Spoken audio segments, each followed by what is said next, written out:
바이벌 1311 오늘은 전도서 훑어보기를 한번 해보도록 하겠습니다. 전도서는 영어로는 에클레시에스티스라고 하는데, 에클레시에스티스가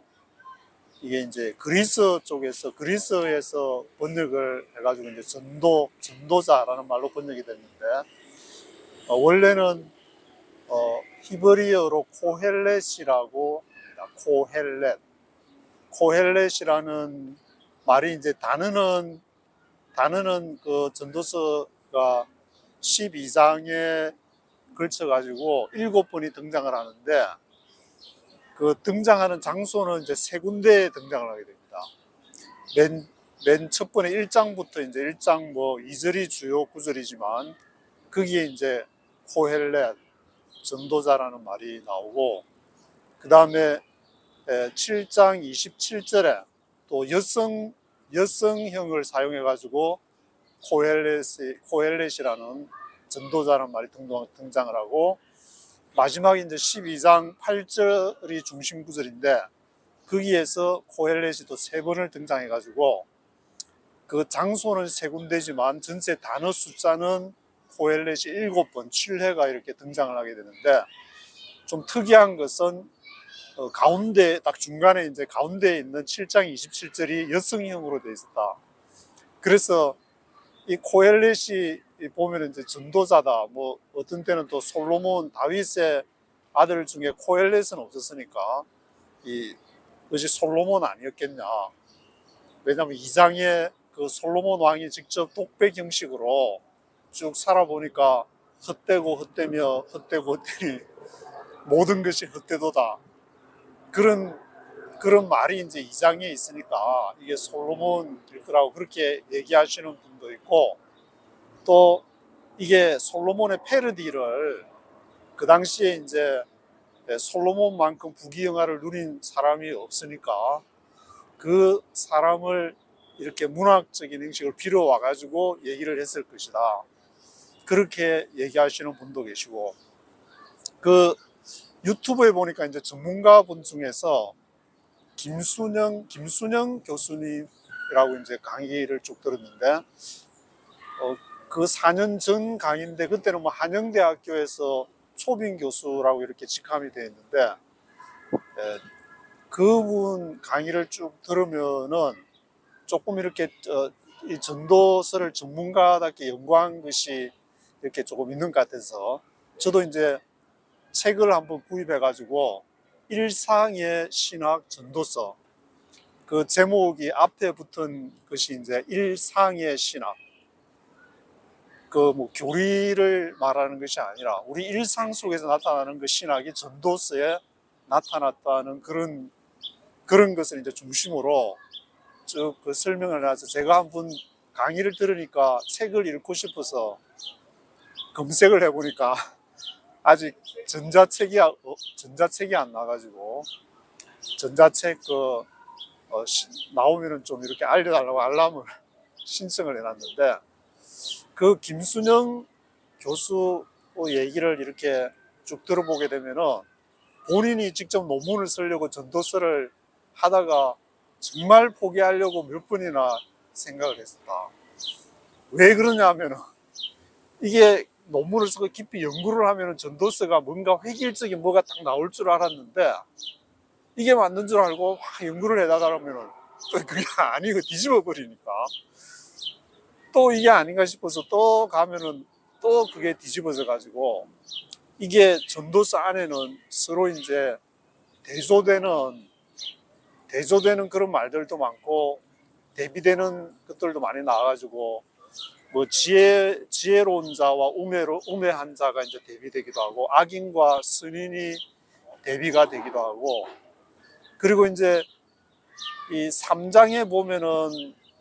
그 대비되는 대표적인 게, 거기 보면은 날 때가 있고 죽을 때가 있고, 심을 때가 있고 심은 것을 뽑을 때가 있고, 죽일 때가 있고 치료시킬 때가 있고, 헐 때가 있고 세울 때가 있고, 그 다음에 이제 5번째 울 때, 웃을 때, 슬퍼할 때, 춤출 때, 돌을 던져버릴 때와 돌을 거둘 때, 안을 때와 멀리할 때, 찾을 때와 잃을 때, 잠잠할 때가 있고 말할 때가 있고, 사랑할 때가 있고 미워할 때가 있고, 전쟁할 때가 있고 평화할 때가 있다는 그런 대비, 전쟁과 평화부터 날 때와 죽을 때부터 시작해서 마지막에 전쟁할 때가 있고 평화할 때가 있다. 그런 이제 쭉 대비되는 개념들이 전체 전도서에 계속 흘러가고 있는데, 그러면은 이 대비되는 그런 인생을 살아도 1장에서부터 전도서 1장에서부터 말하듯이 헛되고 헛되며 헛되고 헛되니 모든 것이 헛되도다.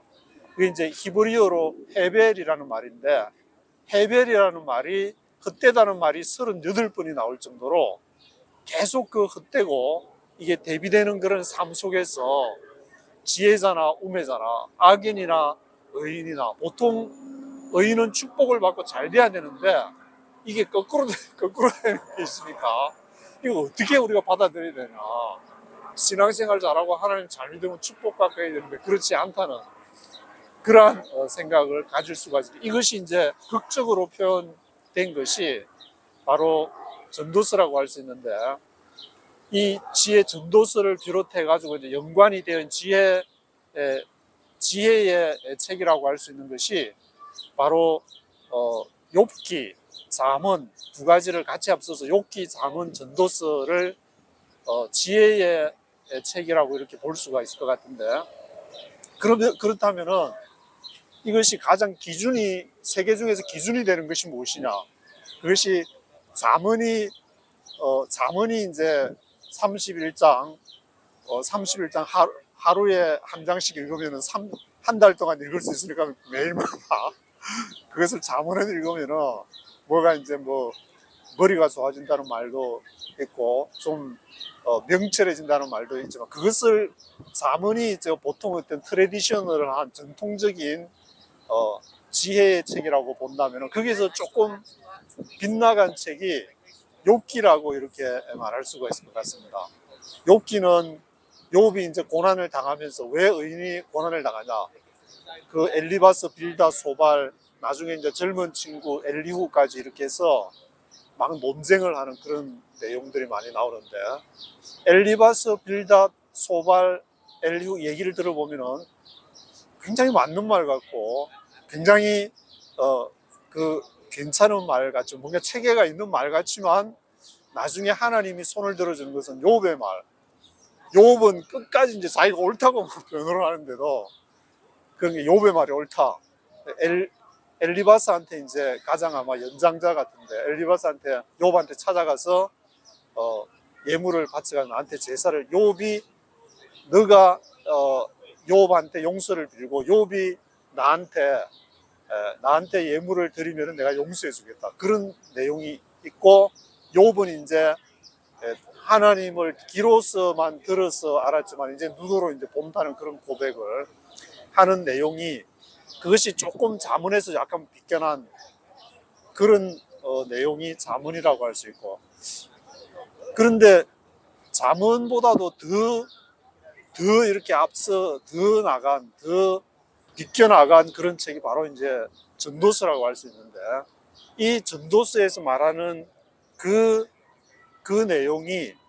어떤 건지를 우리 어떤 체계적인 것으로 갈피를 잡기가 쉽지 않다. 하나의 어떤 신학 체계로서 정리하기에 상당히 힘들다는 그런 내용을 이제 이 박사 논문 쓰신 김순영 교수께서 그렇게 얘기하는 것을 들은 적이 있습니다. 그렇다면 이제 전도서는 우리가 흔히 알고 있는 것처럼 헤벨 38번이나 나오는 그 구약의 헤벨의 단어처럼 이것이 무상한 것인가? 헤벨이라는 단어의 뜻은 한글로는 물론 헛되다고 이렇게 표현을 하지만 영어로는 meaningless라 하기도 하고, 또 vanity라는 그런 단어를 쓰기도 하는데, 히브리어의 뜻을 보면은 이것이 연기라든지 또는 한 호흡이라든지 연기처럼 사라지고 한순간에 그런 그런 것을 말하기 때문에 헛되다는 것도 되지만 조금 좀 더 많은 표현들을 갖고 있는 것으로 봐야 될 것 같습니다. 그래서 이 헤벨이라는 단어를 사용을 하면서 그것을 결국 하나님을 경외하는 쪽으로 이제 끌고 가게 되는데, 이 헤벨이라는 뜻은 우리가 이제 뭐 헛되다는 그 표현을 하니까 한글로 헛되다 그러면은 좀 뭔가 쇼펜하우어적인 어떤 좀 허무사상 같은 그런 게 생각이 나지만, 전도서에서 말하는 그 헤벨이라는 뜻은 그 한글의 헤벨하고는 물론 그것도 포함이 되어 있지만 연기라든지 수증기라든지 한숨이라든지 우리 인생 자체가 한숨에 불과한, 우리가 뭐 살아있다고 펄쩍펄쩍 뛰고 할 때가 있지만 금방 세월이 지나가서 한 호흡과 같은, 연기와 같이, 수증기와 같이 사라져버리는 그런 어떤 짧은 어떤 그 인생, 그런 측면을 강조하면서 헤벨이라는 단어가 한 38회, 헤벨이 38회가 정도를 이렇게 사용하게 됐는데, 이 헛됨이라는 것을 강조하기 위해서 이게 사람의 인생의 그 짧은 기간 동안에 일어나는 일들을 많이 얘기를 하게 됩니다. 그런 삶을 여호와를 기억해야 될 것을 얘기하면서 그 먹고 마시고 즐거워하는 그것이 여호와를 경외하는 쪽으로 가야 된다는 그런 결론으로 이끌어가고 있습니다. 그래서 헤벨이라는 그런 무상함 가운데에서 그것을 극복하는 그 답안이 뭐냐, 우리의 일상적인 삶 속에서 교리 공부도 물론 열심히 해야 되겠지만 교리 공부보다 일상적인 삶 속에서 먹고 마시고 즐거워하면서 낙을 누리는 것보다 더 좋은 것이 없다, 그렇게 얘기를 하면서 그것이 여호와를 경외하는 쪽으로 가야 된다, 그렇게 얘기를 하고 있습니다. 근데 한 가지 이제 재밌는 게, 제가 사무엘서 울트보기를 하면 사무엘서부터 이제 계속 이렇게 보아온 것이, 하나님의 이름이 야훼와 엘로힘이라고 있는데, 야훼와 엘로힘이 왔다 갔다 해가지고 제가 그것을 체크를 쭉 해오면서 했는데, 여기 전도서에서도 하나님이라는 이름이 있어서 보니까 이것이 야훼는 하나도 없고 엘로힘만 거의 37번 정도, 하나님이라는 것은 이제 개역 개정이 치면은, 검색으로 치면은 한 37번 정도, 거의 40번에 가까운 굉장히 많은 부분이 엘로힘이라는 단어로 하나님을 표현하고 있는 것을 보게 됩니다. 그래서 왜 야훼가 한 번이라도 나와야 될 때 왜 야훼는 한 번도 안 나오고 엘로힘만 그렇게 많이 나오냐. 제가 좀 성경을 한 2번 이렇게 쭉 읽으면서 묵상을 해보니까 어디에서 힌트를 얻었냐면은, 그 김순영 교수가 얘기하는 게, 이 전도서를 기록한 시기를 주전 5세기부터 4세기를 잡고 있는데, 그때라 그러면은 이제 뭐 그 한 6세기경 BC 586년에 북쪽 이스라엘은 이미 이제 BC 722년에 아시리아에게 멸망을 했고, 남쪽 유다가 한 120몇 년 이렇게 지내다가 BC 586년에 바벨론에게 멸망을 하고, 거기 바벨론에서 이제 돌아와서 많은 구약 성경을 이렇게 집필을 했다, 그래서 정리를 했다, 그런 내용들을 이제 구약 이렇게 전문가분들께서 얘기를 해가지고, 이 전도서도 그러면은 그 이스라엘이 바벨론에게 멸망하고 나서, 그리고 돌아와서 다시 한번 그 추스리기 위해서 이스라엘에게 흩어졌던, 완전히 이제 나라가 완전히 한국 전쟁과 몇 배가 되는 그런, 완전히 나라가 초토화되고 난 이후의 상황이니까, 그것을 추스르기 위해서 전도서에 엘로힘을 사용한 게 아닌가, 저는 이제 그런 쪽으로 좀 생각을 해봤는데, 제 인마이 오피니언으로. 왜냐하면은 엘로힘이라는 것은 이제 창세기에 보면은 태초에 하나님이 천지를 창조하시느라 할 때 그 하나님이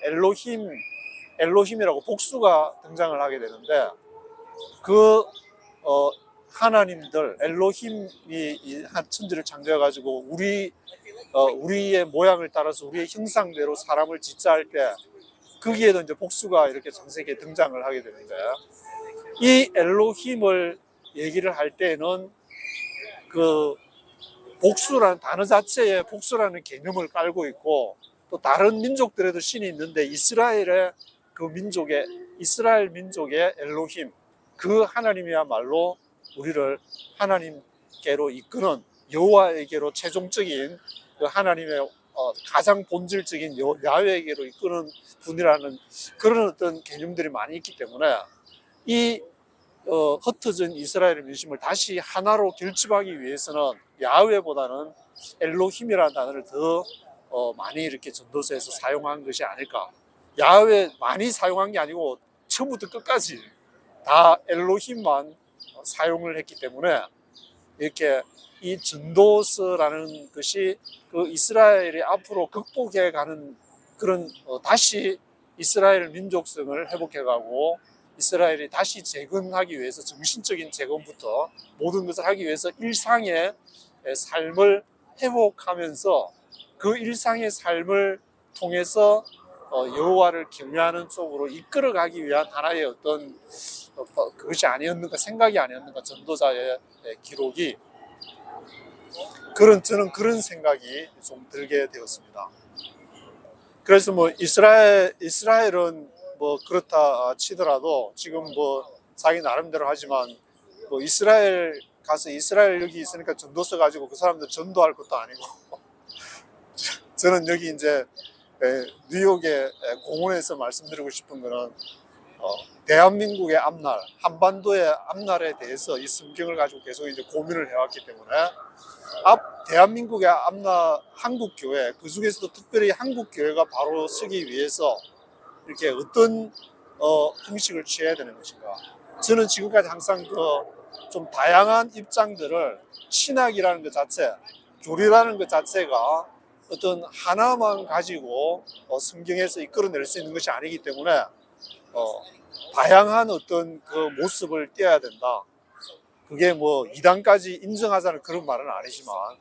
그 다양한 그 모습을 띄기 위해서 이것이 뒷받침을 하는 것이 바로 전도서라든지 또 이제 다음에 볼 아가서라든지 그런 책이 아닌가, 그런 생각이 들게 되었습니다. 그래서 교리를 강조 안 하더라도 일상의 삶 속에서 우리의 모든 인간의 존재 자체를 거기에서 발견할 수 있는 것이 바로 전도서가 말하고자 하는 것인데, 그 전도서를 통해서 이게 교리를 뛰어넘는, 교회 안에만 이렇게 교리 자체는 이제 교회 안에 조직을 강조를 하게 되고, 조직에 들어오게 되면은 자신은 물론 온 우주의 하나님이라고 얘기는 하지만 그 조직 속에서 좀 이렇게 협소화되는 그런 경향을 보이게 되는데, 일상의 삶 속에서 하나님을 만나게 될 때에 여기 이제 뭐 공원에서 일상의 삶 속에서 여기서 좀 휴식을 취하면서 여기서 이제 또 먹고 마시는 분들이 많이 있지만 그런 일상의 삶을 우리가 다시 한번 한반도에서 앞으로 이렇게 한반도가 어떤 모양을 해나갈지, 정치 체제나 뭐 종교 체제나 그것이 앞으로 많은 또 이슈가 될 것 같은데, 그런 전도서, 아가서 이런 책을 읽어가면서 또 우리가 그것을 받아들여야 되지 않는가. 그것이 정경에 포함이 되기 때문에 뭐 정경에서 빼버렸으면, 전도서나 아가서를 빼버렸으면 할 말이 없겠지만 정경에 이게 포함이 되어 있기 때문에 다른 성경이랑 똑같은 차원에서 같이 언급을 해나가야 되지 않을까, 그런 생각이 되어지게 됩니다. 그래서 교회 내에서 뭐 교리 공부도 뭐 열심히 해야 되고 예배도 열심히 드려야 되겠지만 일상의 삶과 균형을 이루면서 종종 하나님이 만드신 이 공원 대자연 같은 데 나와서 예배도 한번 드려보고, 또 일상의 삶 속에서 또 어떻게 말씀이 적용이 될 수 있는지를 또 신학적인 전문가들도 그런 쪽으로 한번 눈을 돌려서 같이 생각을 해봐야 되지 않을까, 그런 생각이 들게 됩니다. 오늘이 이제 메모리얼 데이가 연휴가 시작되는 이제 금요일 오후인데 다른 때보다 많은 분들이 아스토리아에 여기 계신 분들이 이제 나와서 일상의 삶을 즐기기 위해서 나와서 연인이랑 부부랑 이렇게 가족들이 나온 것이 많이 보이고 있는데, 뉴욕에서 일상의 삶을 누리는 것이랑 뭐 한국에서 뭐 일상의 삶을 누리는 것이랑 사람으로 태어나서 먹고 마시고 낙을 누리는 것이 특별하게 이제 다를 것이 없기 때문에, 물론 이제 뭐 거기서 하는 직업의 종류라든지 문화라든지 언어나 뭐 그런 면에서는 조금 다를 수 있겠지만, 거의 전도스가 말하는 우리의 일상의 삶이라는 것이 특별히 다르지가 않고 모든 사람들에게 적용되는 그런 것이라고 볼 수 있을 것 같습니다. 그래서 이제 기독교를 보면은 이렇게 그런 어떤 공통되는 점보다는 많이 좀 이렇게 갈라져 있다, 나누어져 있다. 그래서 어디서부터 나누어졌는지 그것을 거슬러 올라가다 보면은 로마에서 이제 기독교가 시작되는 313년에 콘스탄티누스 황제가 기독교를 공인하는 때부터 이제 거슬러 올라가게 되는데, 그때 이후에 기독교의 삶이 교리화돼서 특별히 이제 354년에 태어난 어거스틴부터 아주 본격적으로 교리를 해서 어거스틴 뒤를 이어서 이제 칼빈이 그 어거스틴의 그러한 것을 이어받게 되고, 또 이후에 이제 개혁주의가 그런 내용을 이어받아서 아주 신학적인 큰 어떤 흐름을 형성하고 있는데, 이 우리가 이렇게 전도서라든지 성경에서 이렇게 강조하는 그 큰 흐름을 성경적으로 보게 되면은 교리보다는 어떤 일상의 삶, 전도서에서 말하는 일상의 삶, 또 그 교리는 이제 바울을 많이 강조를 하게 되는데, 바울보다는 예수님의 그 복음, 예수님의 복음을 어떤 뭐 교리화시킬 수는 없지만 그 사복음서에 나오는 것들에서 어떤 생명의 흐름들을 찾을 수 있으니까, 이것이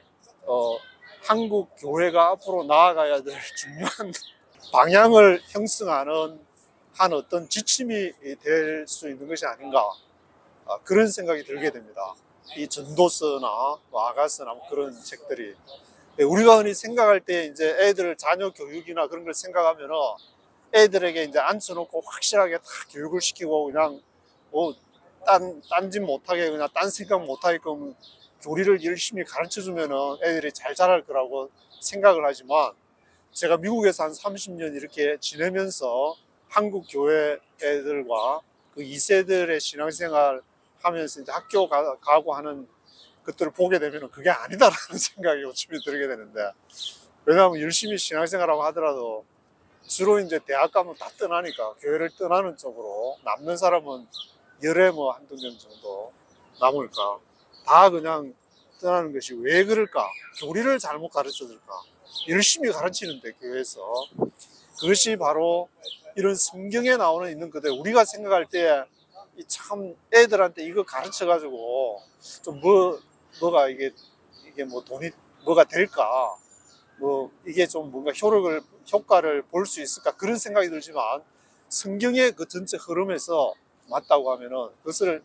따라가야 되는데, 그렇지 못하고 성경에서 이제 뭘 추려가지고 이렇게 성경을 이렇게 해석해가지고 하면은 잘 될 것이다. 그런 어떤 생각을 했기 때문에 그런 교육의 어떤 실패를 보는 것이 아닌가, 그런 생각이 들기 때문에, 전도서도 우리가 이해를 못할지라도 있는 그대로를 거기서 전도자 코헬렛이 말하고자 하는 것이 뭔지를 다시 한번 이 시대에 생각해 봐야 되지 않을까, 그런 생각을 해보게 됩니다. 오늘은 아스토리아 공원에서 여기까지 말씀을 드리도록